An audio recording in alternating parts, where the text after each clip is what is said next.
Hello everyone. Today we are going to start chapter number 7 of microeconomics, that is production function and return to a factor. That is production function का मतलब समझते हैं। पहले आप बात समझिए production का मतलब क्या होता है कि जब आप एक इनपुट से आप आउटपुट को बनाते हैं, दैट्स कॉल्ड प्रोडक्शन। और प्रोडक्शन फंक्शन किसे कहा जाता है? It is a functional relationship between physical input and physical output of a commodity, that is a meaning of production function. तो फैक्टर्स ऑफ प्रोडक्शन क्या होते हैं? अगर हम बात समझें तो प्रोडक्शन करेंगे किस चीज़ों से, that's called factors of production. तो first point is fix factor and the second point is variable factor. Fix factors means machinery that remain installed before output actually started. Means वो फैक्टर जो आपके लग चुके होते हैं, चाहे आपने कुछ करा है या नहीं करा, वो आपके फिक्स फैक्टर होते हैं। वेरिएबल फैक्टर का मतलब होता है आपका लेबर, जो आपके आउटपुट के बढ़ने से बढ़ता है। तो सबसे पहले समझते हैं फिक्स फैक्टर किसे कहते हैं। तो fix factor are those factors which do not change which change in the output. जो आउटपुट के चेंज होने से चेंज नहीं होते, उन्हें फिक्स फैक्टर कहते हैं। फिक्स फैक्टर लाइक मशीन और land are installed before output actually started. Fix factors वो फैक्टर्स होते हैं जो इंस्टॉल्ड हो जाते हैं, चाहे आउटपुट आपने करा हो या ना करा हो। Fix factor are there even when output is zero. चाहे आउटपुट आपका जीरो हो तब भी वहाँ पे रहेंगे। वो कौन से फैक्टर्स हैं? आपके फिक्स फैक्टर्स, जिसका एग्जांपल आपका मशीन है। Next is variable factor. Variable factor are those factor which change in the output. Labour is an example of variable factor. जो फैक्टर आपके बढ़ेंगे आपके आउटपुट के बढ़ने से, उसे आप वेरिएबल फैक्टर कहते हैं। इफ़ आउटपुट इज़ जीरो, अगर आउटपुट आपका जीरो है, variable factor is also zero. Variable factor भी कैसा होगा? आपका जीरो होगा। Variable factor increase as output increase. अगर वेरिएबल फैक्टर इंक्रीज होगा अगर आउटपुट आपका इंक्रीज होगा। Next is short term production function. हम बात करते हैं तो इकोनॉमिक्स में दो चीज़ें मानी जाती हैं, शॉर्ट रन और लॉन्ग रन। तो इसका मीनिंग बहुत ही इंपॉर्टेंट होता है। शॉर्ट रन का मतलब है कि हमारे पास कम पैसा और टाइम भी कम है, तो हमें जो काम करना है इसी में चलाना है सब कुछ। तो शॉर्ट रन का मतलब है short run is a period of time in which fix factor remain constant. जो फिक्स फैक्टर है वो कैसे रहेंगे? आपके सेम रहेंगे। और आउटपुट जो इंक्रीज होगा वो किसके एप्लीकेशन से होगा? आपके वेरिएबल फैक्टर की वजह से। That is short run production function. अगर हम बात करें तो लॉन्ग रन का भी इसमें क्या होगा कि लॉन्ग रन का मतलब ये हो जाता है कि जिसमें आपके दोनों फैक्टर्स ही वेरिएबल होंगे। तो लॉन्ग रन क्या है? तो हम बात करते हैं long run is a period of time in which all factors are variable. जिसमें सारे फैक्टर्स वेरिएबल हैं। मीन्स हमारे पास बहुत पैसा है, सारे फैक्टर्स ही आपकी वेरिएबल रहेंगे। And output can be increase by the application of both fixed and variable factor. तो टोटल प्रोडक्ट क्या होता है? It is a sum total of product output of each unit of the variable factor use in the process of production. ये सारे sum total है output का जो variable factor की वजह से आपका होता है। This is called total production function. इसे हम क्या कहते हैं? टोटल प्रोडक्शन फंक्शन भी कहते हैं।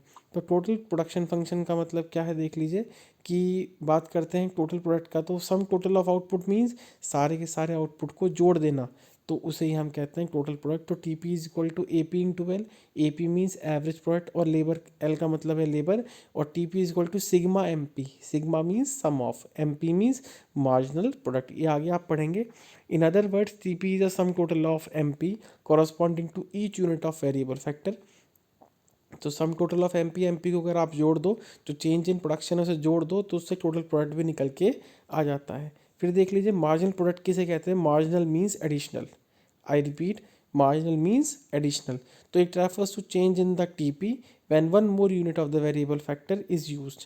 फिक्स फैक्टर कैसे रहते हैं आपके? कांस्टेंट। और एक बात आपको ध्यान रखनी है, पूरी इकोनॉमिक्स में हम अपने शॉर्ट टर्म फैक्टर्स को ही लेके चलते हैं, लॉन्ग रन को लेके नहीं चलते। तो M P is equal to T P N minus T P N minus one. ठीक है। Next is average product. Average product का मतलब है A P is output per unit of variable factor. A P क्या है? आपका output है unit of variable factor. Average निकालते हैं ना किसी चीज़ का। अगर मैं आपसे कहता हूँ कि आपने एक ओवर में कितने रन बनाए, तो आप एवरेज निकालते हैं कि मैंने इतने रन बनाया अपॉन 6 मीन्स कितनी बॉल्स। तो एवरेज प्रोडक्ट का मतलब है कि तो जितना आपने प्रोडक्शन करा कितने लेबर से करा, दैट्स कॉल्ड एवरेज प्रोडक्ट। ठीक है। Next, this is the most important topic of this chapter, that is law of variable proportion.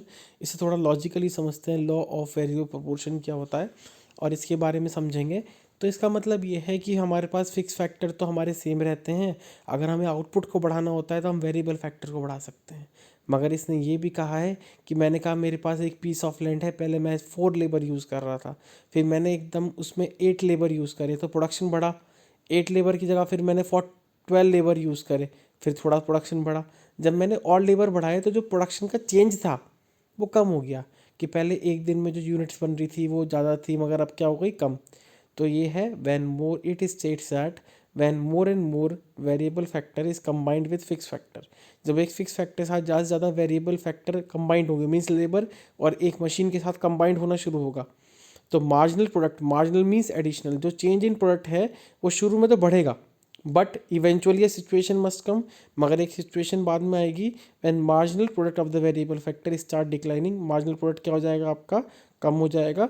In fact change must come when M P become zero और even negative, और M P क्या हो जाएगा आपका, zero और negative हो जाएगा। दोबारा समझिए, it states that more and more variable factor is combined with fix factor.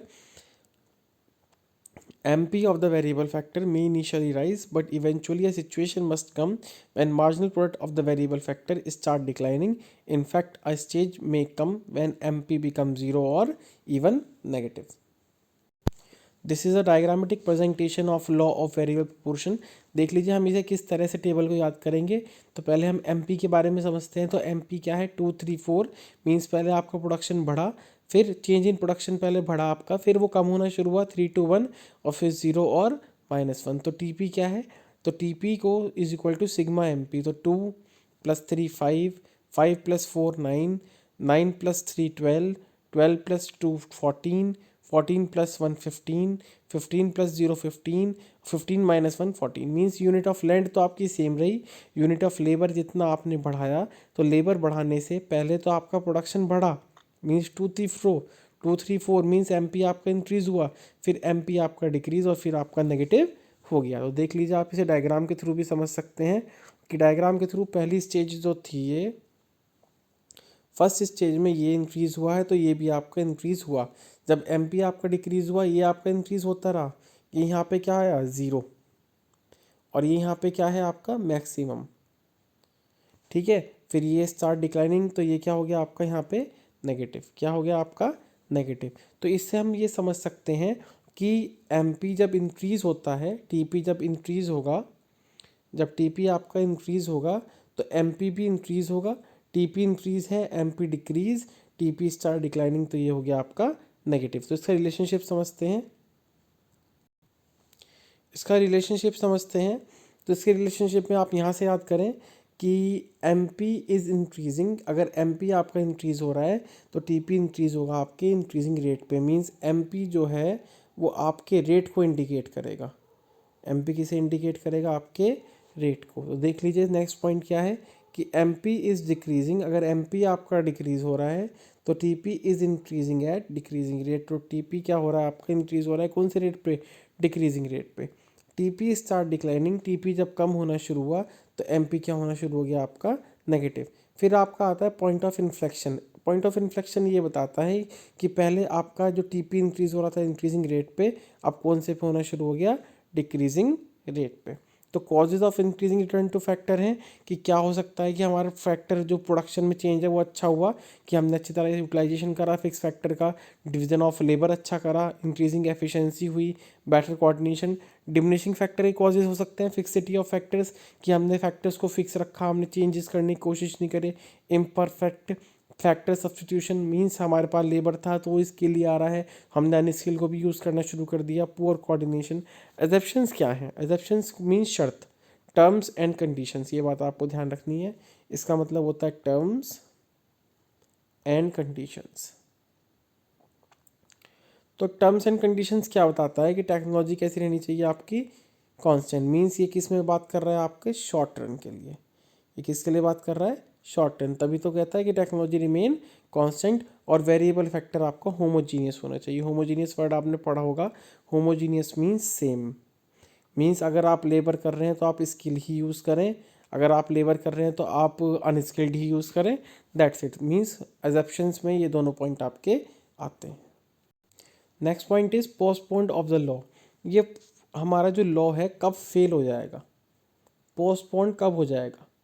अब भैया आप ये कह रहे हो कि आपने फिक्स फैक्टर के साथ अगर वेरिएबल फैक्टर ज़्यादा करे तो एक बार प्रोडक्शन कम हो जाएगी, ये फेल कब होगा, जब कोई सब्स्टिट्यूट फिक्स फैक्टर का डिस्कवर हो जाएगा या फिर हमारी टेक्नोलॉजी में इम्प्रूवमेंट हो जाएगा, तो ये जो लॉ है आपका फेल हो जाएगा।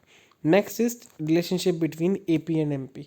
तो अभी आपने इससे पहले ही समझा था कि जो ए पी का डायग्राम है वो ए पी कैसा था आपका यूँ, और फिर ये इस तरह से डिक्रीज़ है, तो ये है आपका ये है आपका एम पी, ये क्या है आपका एम पी, और यहीं से जाएगा आपका ये होगा आपका ए पी, ये क्या होगा आपका ए पी। अगर हम बात करें इसके बारे में ही तो आपको देखो इससे ही समझ में आ जाएगा सब कुछ। हमने कहा ए पी आपका इंक्रीज़ हुआ, ए पी आपका इंक्रीज़ हुआ, तो M P is greater than A P. A P अगर आपका इंक्रीज़ हुआ तो M P is greater than A P. A P अगर आपका डिक्रीज़ हुआ, यहाँ पे ए पी क्या हुआ यहाँ पे आपका डिक्रीज़, तो M P is less than A P. देख लीजिए आपको यही रिलेशनशिप दिख जाएगा इसका, देख लीजिए इसमें डायग्राम से ही समझ में आ जाएगा आपको कि ए पी इंक्रीज़ हो रहा है तो so M P is greater than A P. A P decrease होगा तो M P is less than A P. जब ए पी अपने मैक्सिमम पॉइंट पे होगा तो ये दोनों क्या हो जाएंगे आपके इक्वल हो जाएंगे। एक पॉइंट आपको ज़रूर समझना पड़ेगा कि एम पी आपका ज़ीरो भी हो सकता है और नेगेटिव भी, मगर ए बी हमेशा आपका कैसा रहेगा, पॉजिटिव रहेगा।